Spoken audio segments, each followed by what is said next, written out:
¿Cómo están mis queridos amigos? Una bendición saludarlos. Como habitualmente tengo esta posibilidad de llegar a ustedes, de poder compartir una palabra de Dios para este tiempo, ¿no es cierto? Cuando ya está cayendo la tarde sobre la ciudad de Santiago, estoy en mi casa en este momento y tengo la oportunidad de compartir con ustedes la palabra de Dios, como decía hace un momento. Así que vamos a orar. Le voy a pedir al Señor que me dé sabiduría, que el Espíritu Santo venga sobre mí para que sea Él quien hable a través mío y no yo, ¿no es cierto?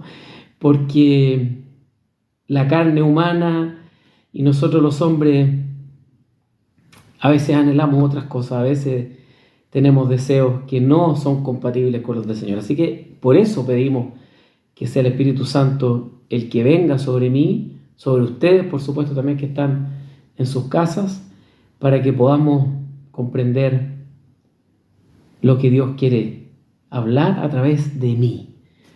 ¿No es cierto? Así que oremos al Señor, mis queridos hermanos. Señor, gracias por esta oportunidad, por este día, por esta tarde, por esta noche que se aproxima, Señor. Te adoramos, Padre.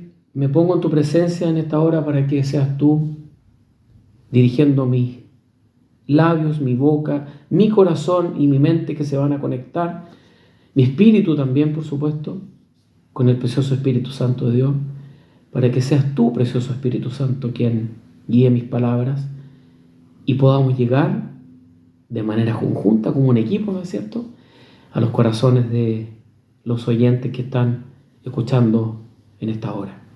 Te adoro, Espíritu Santo, te necesito para que puedas de alguna manera ayudarme a interpretar las palabras que el Señor tiene preparado para mis hermanos ahora. Gracias, bendito Dios, por este tiempo, por este culto, y bendecimos en gran manera a quienes nos están viendo ahora en este momento, para que seas tú llegando a nuestros corazones. Oramos como Jesús nos enseñó en su nombre, para poder agradar al Padre que está en los cielos. Amén. Bueno, los saludo con mucho cariño. Como iglesia siempre estamos queriendo llegar con este culto. Ahora en esta oportunidad nos atrasamos un poco, ¿no es cierto? Estamos llegando un día jueves, pero siempre queremos llegar a las naciones. Es el anhelo de nuestros corazones, estar con ustedes, estar con sus familias, con quienes son fieles. Les bendecimos y agradecemos esa hermosa fidelidad que por tantos años ya, desde que comenzamos a llegar a los hogares en la pandemia, ¿no es cierto?, inicialmente, con el culto de sanidad los días miércoles, bueno, y ahora con esta palabra de Dios para este tiempo en particular y para ti y para tu corazón. Así que gracias por la fidelidad que demuestran cada semana de escucharnos. Somos bendecidos y queremos llegar a las naciones. Esa es la instrucción que tenemos de nuestros pastores y también del Señor Jesús, ¿no es cierto? Por tanto, ir y hacer discípulos en las naciones, y este medio, esta herramienta, streaming, YouTube, nuestro equipo precioso, liderado por JP, que cada semana, no solo los días miércoles, nos llevan en este culto, sino que también los domingos. Así que bendito sea el Señor y gracias por esta oportunidad. Voy a ir al grano, ya me conocen, saben que mi boca no es cierto, si estuviera Carolina acá, ahí, ¡pum!, ese codacito santo, pero ahora no está, así que me tengo que enrielar solito, ¿ya? ¿Qué ha puesto el Señor en mi corazón para hablarles ahora en esta oportunidad? Un pasaje precioso que yo amo y que desde mis inicios como creyente, por allá por el año 2000, la verdad es que se puso con poder en mi corazón y lo he leído infinitas veces. Lo he desmenuzado, lo he analizado muchas oportunidades, he hecho muchos devocionales también sobre este pasaje y lo amo. Y quizás muchos de ustedes también lo conocen, primero porque está escrito 700 años más o menos, ahí hay 690, 730, 720. No voy a hablar teológicamente porque no soy teólogo, voy a desmenuzarlo, voy a compartirlo con ustedes desde el punto de vista espiritual, que es Isaías 53. Por lo tanto, no vamos a leer, a hacer una lectura de corrido, sino que vamos a estar compartiendo este pasaje con ustedes y qué ha puesto Dios en mi corazón de cómo poder entender este pasaje. Y primero que todo quiero hacer un contexto, ¿ok? El otro día me preguntaban en el Club de Jesús, con Carolina nos tocó este domingo que pasó, un niño, le pregunté qué lo quiere hacer profeta, qué era un profeta.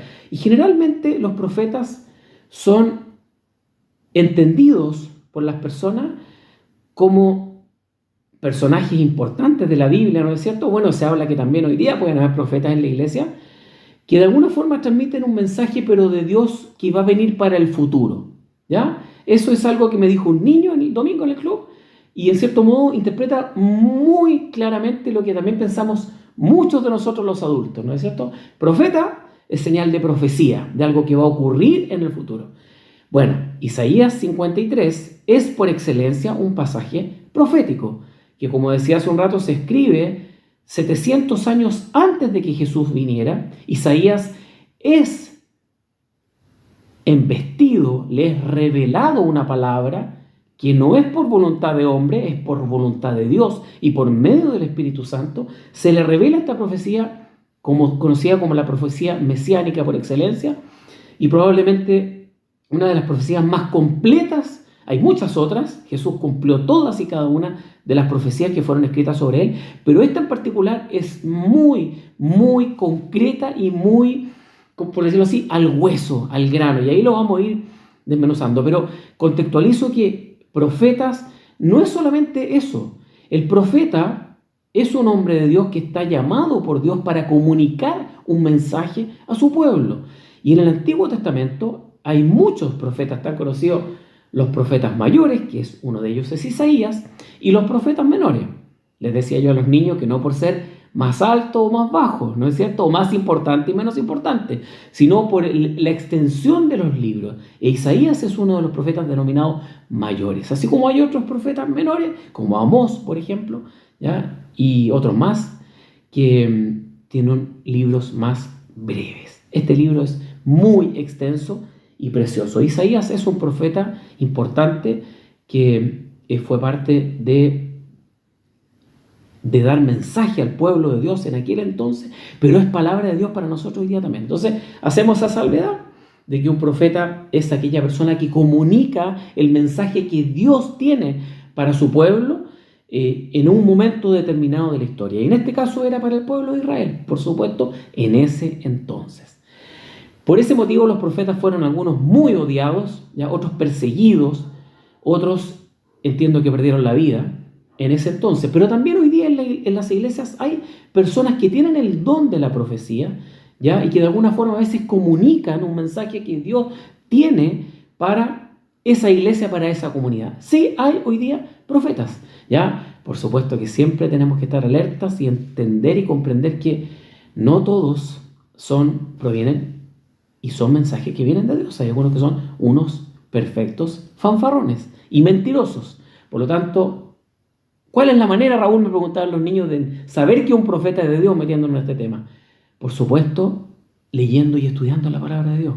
Cuando hay algo que no está del todo filtrado por la palabra de Dios, ojo con esa profecía y pongámosla en oración, discutámosla, conversémosla, pero efectivamente hay personas que tienen ese don. Bueno, dicho esto, Isaías 53 es un pasaje por excelencia que habla sobre algo que va a ocurrir unos 700 años después, ya desde que Isaías escribió este pasaje. Y ya eso lo hace impresionante, ya, porque lo que dice realmente es impactante respecto a lo que va a ocurrir con Jesús 700 años después de que Isaías escribe y recoge este mensaje inspirado por el Espíritu Santo para poder entregar al pueblo en ese momento. Probablemente el pueblo en ese momento no lo entendió, ¿ya? Y quizás, bueno, esperaban un Mesías. Lo curioso es que los mismos judíos, los fariseos y otros más, finalmente terminaron crucificando a Jesús. Y ellos esperaban a un Mesías, pero Jesús, según ellos, no encajó en la persona idónea para tomar ese rol de Mesías, de enviado, de ungido, de escogido, para hacerlo salvador de alguna forma del pueblo. Claro, ellos esperaban un libertador político, ¿no es cierto? Un caudillo, un Moisés, podríamos decir, para libertarlos de las garras en ese minuto de la opresión romana. Pero Jesús no era ese libertador. Jesús era un libertador del corazón. Él iba a redimir a la humanidad de sus pecados, ¿ya? Y de todo el plan de salvación que hemos hablado en otras ocasiones, que finalmente se extiende desde el inicio de la caída de Adán y Eva hasta que llegamos a Jesús como Mesías. Vamos al grano, como ya ustedes saben.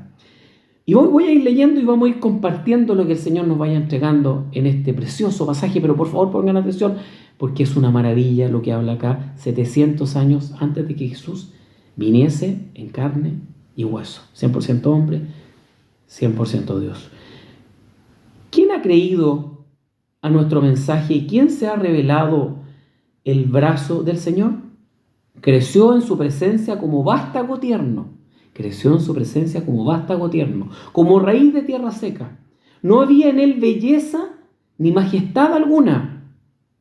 Su aspecto no era atractivo y nada en su apariencia lo hacía deseable. Me detengo, versículos 1 y 2. Y me voy a Jesús de Nazaret de Franco Sefirelli. Esa película tremendamente conocida por muchos de los que nacimos en los años 60, 70, ¿no es cierto?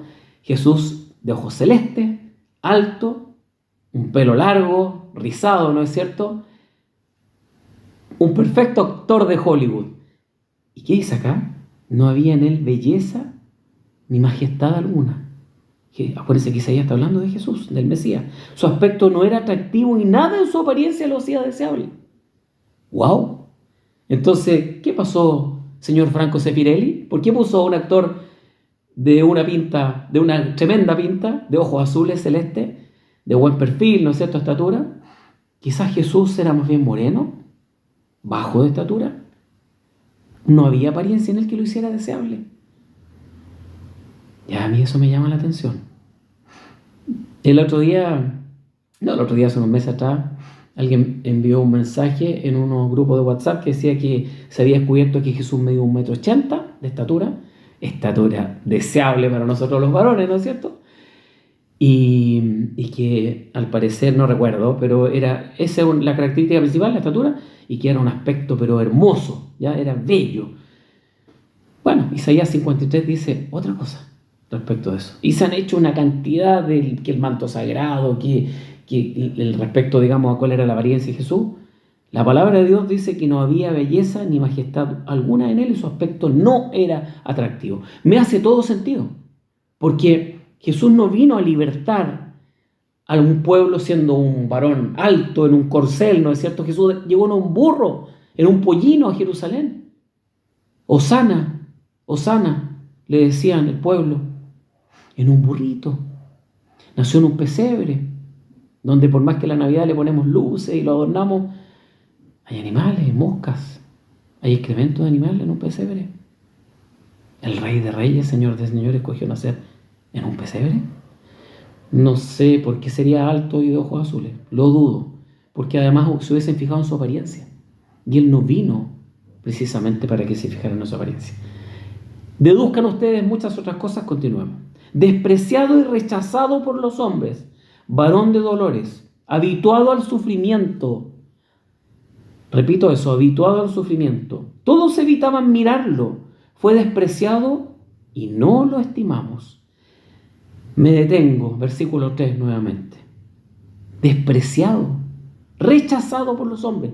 Cuando Jesús, y aquí voy a ir haciendo hilo con el Evangelio que conocemos, ¿no es cierto?, con mucha más profundidad y certeza de lo que es el Antiguo Testamento, que siempre es un poco más rehusado porque se le teme, pasan cosas extrañas, Dios castigador, ¿no es cierto?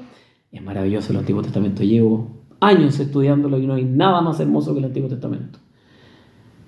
Jesús, cuando fue crucificado, antes de eso, cuando fue enjuiciado, juzgado por el Sanedrín, por ese consejo, lo tomaron, ¿no es cierto?, lo llevaron prisionero. Ocurre ese hecho de que Pedro lo defiende, le corta la oreja a un guardia del Sanedrín, no me acuerdo en este minuto cómo se llama, ustedes se van a acordar, y después Jesús es llevado, apresado, ¿no es cierto?, maniatado, no sé, y lo llevan, y en ese momento lo golpean, lo escupen, ¿ya?, lo insultan, y de su boca no salió palabra alguna. Dice, despreciado y rechazado por los hombres, varón de dolores, habituado al sufrimiento. ¡Wow! Habituado. ¿Quién de los que están hoy día viendo este mensaje le gustaría que sus hijos o sí mismo sean habituados al sufrimiento? En consecuencia que hoy día estamos todo lo contrario. Nadie quiere sufrir. Todos queremos gozar la vida y que ojalá no nos pase nada. Yo al tiro viene un tema en mi vida complejo y me pongo nervioso al tiro, como que colapso con las situaciones que son que me mueven el piso, que me mueven. Mi señora me dice, mis hijas, papá, eres tan estructurado, sí, soy tremendamente estructurado. Y alguien me mueve el piso y me cambiaron esto o lo otro, colapso. Jesús, habituado al sufrimiento. Todos evitaban mirarlo, fue despreciado, no lo estimamos. Acuérdense, cuando fue también, caminó al monte Gólgota descalzo, desnudo, solamente tapado por una manta, ¿no es cierto?, con una corona de espinas. Y lo insultaron, lo escupieron también, le dieron latigazos. Esa es la parte de la pasión. Pero antes de la vida de Jesús, Jesús ayunó muchas veces. No tenía dónde recostar su cabeza, dice la palabra, o una moneda para hacer un ejercicio, cuando hizo un ejercicio con una moneda. Quizás pasaron hambre, muchas veces los discípulos no tenían grandes recursos porque andaban predicando el Evangelio. Acostumbrados al sufrimiento. Me impacta eso. ¿Ya? Voy con el versículo 4. Ciertamente Él cargó con nuestras enfermedades y soportó nuestros dolores, pero nosotros lo consideramos herido, golpeado por Dios y humillado. Ciertamente Él cargó nuestras enfermedades y soportó nuestros dolores. Jesús murió por nuestros pecados, murió por nuestras enfermedades, murió por nuestros dolores. Una de las razones por las cuales Jesús vino a redimirnos, primero del pecado, de la esclavitud del pecado que fuimos causa posteriormente a la caída del huerto y la historia que ya hemos visto en otra oportunidad de Adán y Eva, ¿no es cierto? Él nos vino a rescatar de eso, por lo tanto Él cargó sobre Él sus enfermedades. Cuando Cristo murió en la cruz y resucitó al tercer día, Él se llevó nuestro dolor, nuestras enfermedades. Alguien una vez me preguntó, oye, pero ¿cómo le voy a entregar mi mochila a Jesús? Eso es, literalmente le dije, entrégale tu mochila, tus cargas a Jesús, porque Él pagó por ti, ¿ya? Y la enfermedad, ¿ya?, es una de las razones. Por eso Jesús, su ministerio fue tanto de sanidad, de sanar tantas personas. Fíjense ustedes, yo me pregunto, ¿acaso Lázaro, que falleció una vez y fue resucitado, ¿se acuerdan de esa historia? Lázaro, María, Marta, ¿no es cierto? Maestro, te demoraste en venir, le reclaman las hermanas de Lázaro, que eran... Jesús amaba mucho a Marta, a María, a Lázaro, a esa familia, los amaba mucho, pero Él premeditadamente esperó que Lázaro muriera. ¿Para qué? Para la gloria de Dios fuese manifestada sobre él. Fue Jesús, sanó a Lázaro. Les pregunto, lo resucitó. ¿No murió Lázaro nuevamente acaso después? Por supuesto que murió. Y así como murió el que le devolvió la vista, el que lo liberó de los demonios, ¿ya? La suegra de Pedro finalmente después sí murió. Y todas las personas que fueron sanadas en la Escritura por Jesús, que fue parte de su ministerio, después murieron. Por lo tanto, Jesús vino a cargar nuestras enfermedades. Por lo tanto, aquí hay un punto.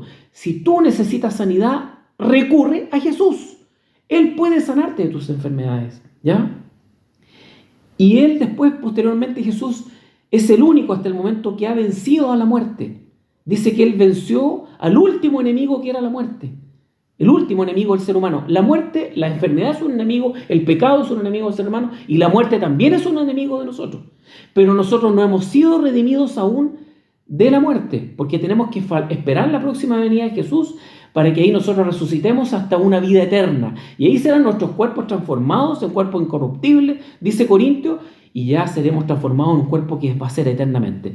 Pero la enfermedad y el pecado, nosotros fuimos redimidos del pecado por medio del sacrificio de Jesús en la cruz, y ahora viene después, seguimos pecando, claro que sí, pero ya tenemos discernimiento, entendimiento, conocimiento de pecado, y Jesús ya pagó por nosotros. Por eso hacemos tanto hincapié en nuestra iglesia de la oración de salvación. Te recibo, Señor, en mi corazón, reconozco mis pecados, reconozco que he estado alejado de ti, y ahora te necesito. Ven a habitar en mí. Y juntamente con Él viene el Espíritu Santo, y somos sanados, somos liberados de esa carga, y podemos expresar una vida nueva. No libre totalmente de pecado, porque no hemos sido redimidos del todo por la enfermedad, porque moriremos, ¿no es cierto?, en algún minuto, así como todos ellos murieron, pero el único que venció la muerte es Jesús. Por eso nuestra esperanza después de la resurrección, en la segunda venida.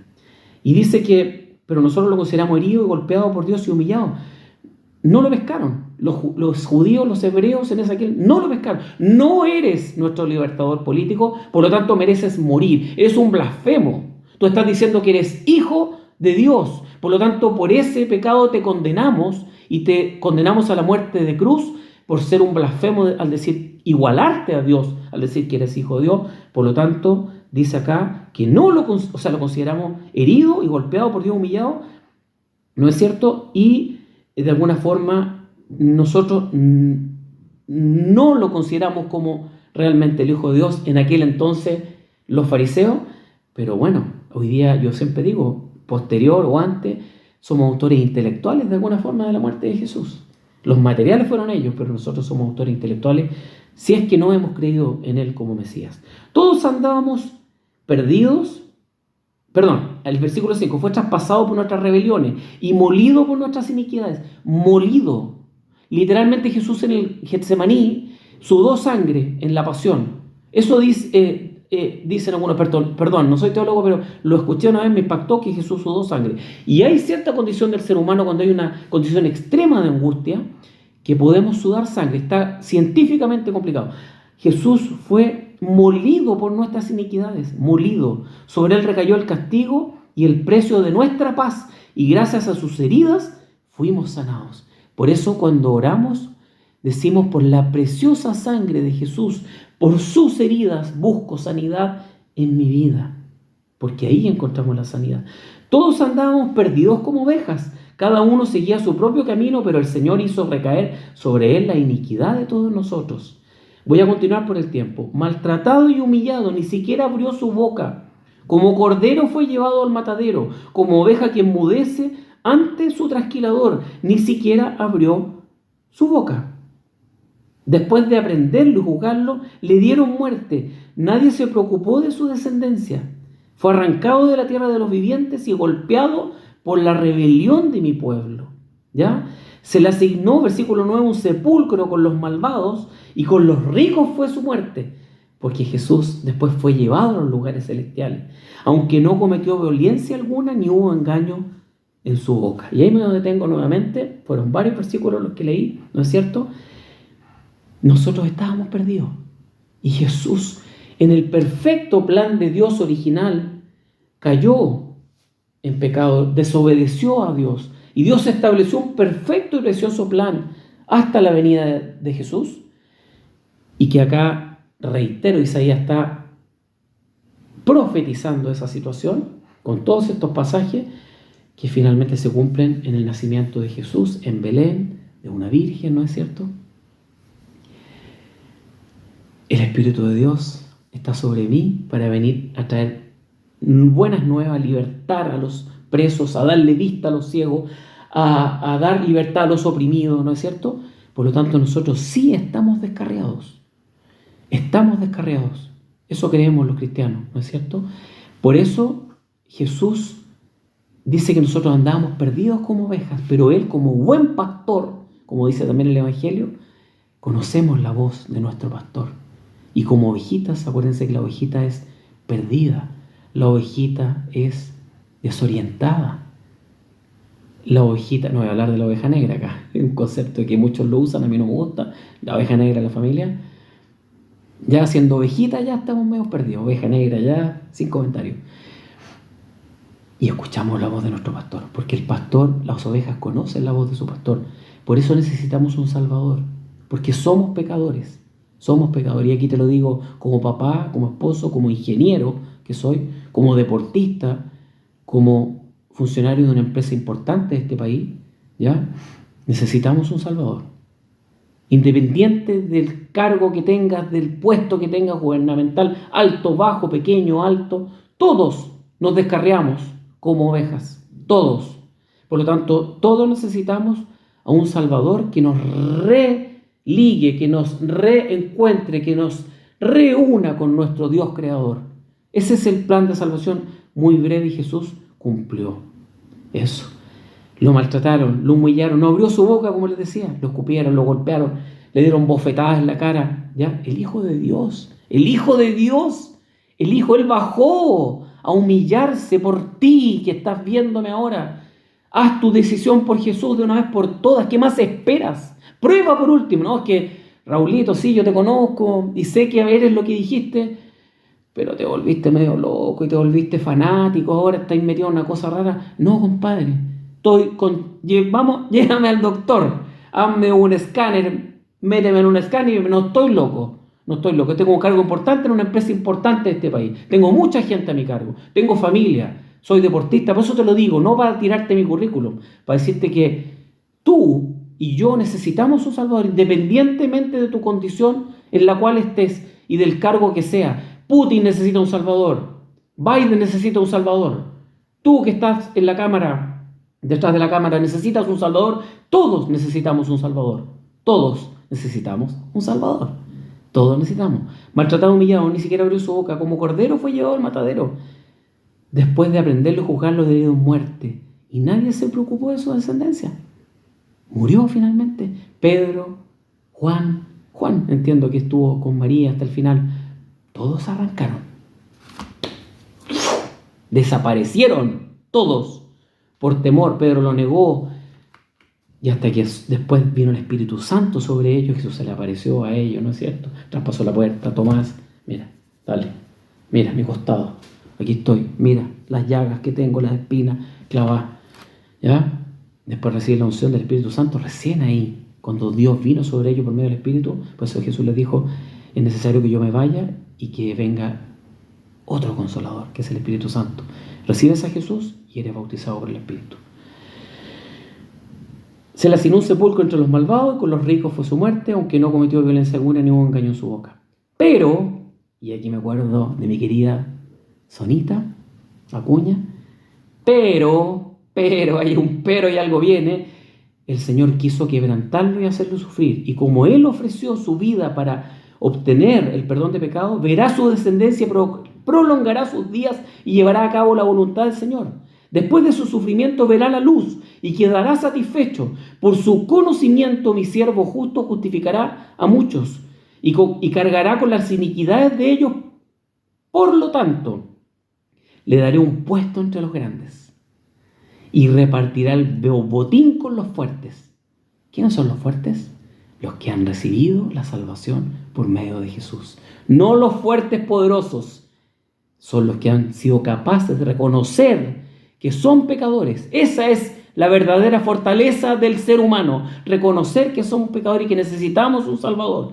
Por eso los fuertes no son los poderosos, los que van a lograr el poder, los que tienen el ejército más grande hoy día en el planeta, cuando el mundo se arma hasta los dientes, ¿no es cierto?, por esto que está ocurriendo en Europa. El fuerte es aquel que ha sido capaz de reconocer que necesita humillarse delante de Dios. Le daré un puesto entre los grandes, dice, repartirá el botín con los fuertes, pero derramó su vida hasta la muerte y fue contado entre los transgresores. Cargó con él, con el pecado de muchos e intercedió por los transgresores. Voy terminando. Hoy día ahora me cayó la chauchita, como digo yo, porque este pasaje se parece mucho a Filipenses capítulo 2. Mucho, cuando Pablo habla de que léanlo, Filipenses capítulo 2.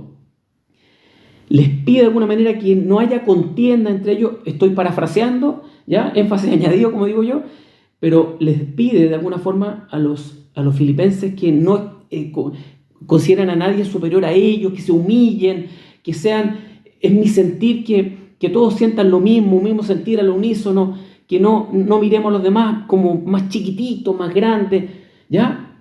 Y después de que dice esa frase, viene un pasaje doctrinalmente hablando potente del Nuevo Testamento, ¿ya? Que dice que de alguna forma que sean como Jesús, que Él no consideró ser Dios como cosa que aferrarse, sino que se despojó de sí mismo, tomando la forma de siervo y humillándose hasta la muerte y muerte de cruz. Por todo lo que hemos hablado acá, por ti, por mí, por la salvación. Pero después dice que Dios lo exaltó y toda rodilla se va a doblar de los que están en el cielo, en la tierra, en el mar, bajo la tierra, en cualquier parte, toda rodilla se va a doblar. Y aquí quiero hacer mención a este punto. Toda rodilla se doblará ante Jesús. Los que le recibieron como Señor y los que no recibieron también van a doblar sus rodillas. Por lo tanto, mi hermano, dobla tus rodillas ahora, porque después bajo tierra o bajo agua o bajo donde estés o te hayan pulverizado en polvo, ¿no es cierto? Como lo hacen algunas personas. Vas a doblar de igual manera tus rodillas. Serás reconstituido tus huesos y todo para doblar tus rodillas delante del Rey de Reyes y Señor de Señores, que es Jesús. Y Dios lo va a exaltar. Termina Pablo en Filipenses a lo sumo, como decía, termina acá también Isaías. Son muy parecidos. Lean Filipenses capítulo 2, por favor. Por tanto, le daré un puesto entre los grandes y repartirá el botín con los fuertes, porque derramó su vida hasta la muerte y fue contado entre los transgresores. Este mensaje, mi querido hermano, es un mensaje de Dios para este tiempo y para tu vida. Voy a terminar ahora haciendo una oración. Hay mucho que hablar, pero ya voy en 30 minutos y es más que suficiente. Voy a hacer una oración ahora. Y tú que estás al otro lado de la pantalla, que no estás convencido de todo lo que yo hablo, tu religión, te hablaron, sí, yo de chico hice la primera comunión, me bauticé, mis papás creen, ¿ya? La salvación es personal, no es colectiva. No es por lo que creyeron tus papás o tus abuelos o la religión te dijo. Es una relación tuya con Dios a través de Jesús y siendo bautizado por el Espíritu Santo. Por lo tanto, si quieres hacer esta oración, hazla. Y no sé si no van a venir rayos, ni centellas, ni nada del cielo. Hay veces que sí, el Espíritu viene y irrumpe sobre ti con autoridad y poder y eres sanado y algo pasa contigo. Viene un calor, una fuerza interior, un deseo, un anhelo, como me pasó a mí. Cuando yo caí de rodillas y dije, yo quiero esto para mí, en un retiro en el año 2000, yo quiero esto para mí. Yo caí de rodillas, me humillé y fui bautizado en el Espíritu. Fue impresionante, algo transformó mi vida. La religión quedó atrás, mis faltas, mis pecados, me sentí liberado. Mi mochila la entregué. No te quiero decir que no ha sido difícil después del año 2000 hasta ahora. Por supuesto que sí. Pero mi vida es llevadera. Es preciosa. Es gozo. Hasta los momentos de dificultad los disfruto. Algo pasa con el ser humano porque nos conectamos nuevamente con nuestro Señor, con nuestro Dios. Él te creó. Él te trajo a este mundo. Él te formó en las entrañas de tu madre, dice un salmo.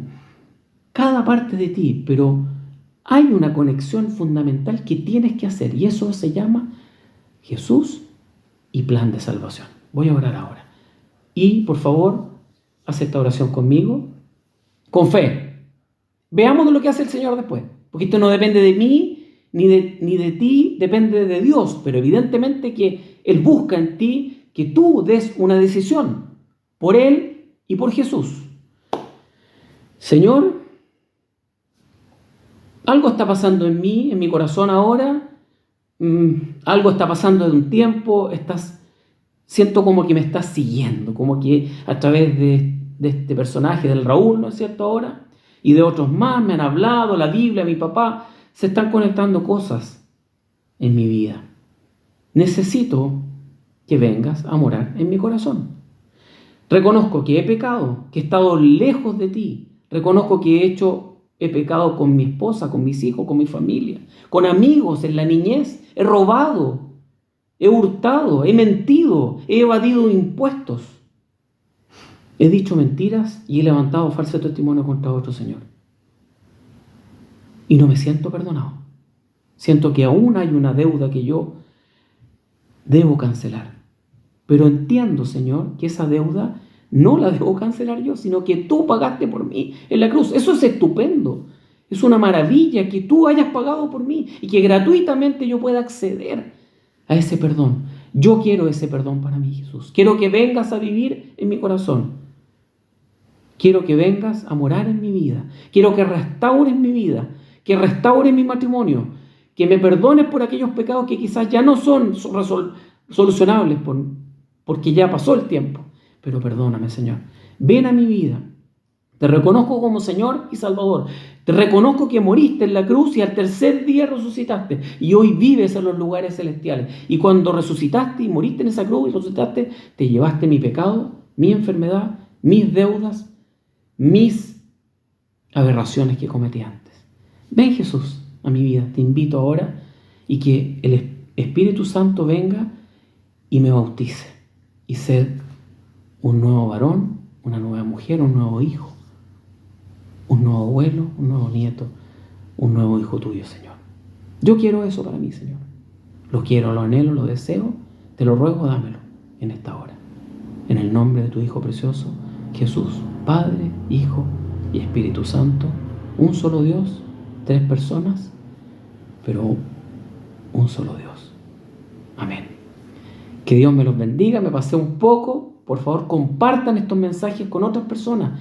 Es que me da vergüenza, como decía la otra vez. Yo estoy haciendo el loco, no tú. Compártelo, envíalo a quien tú crees que podría encajar en su vida una necesidad como un tiempo como este en esta hora. Te bendecimos como iglesia y como siempre te invitamos también a que puedas asistir a nuestro culto los días domingos. A la mañana hay 2 cultos, a la tarde hay 1, y que compartas estos cultos. Y si no, el domingo también vamos por streaming, por YouTube, a las 11 de la mañana. Que el Señor te bendiga a ti y a tu familia. Una bendición haberte visto. Muchas gracias por escucharnos. Amén. Chao, mis amigos. Bendiciones.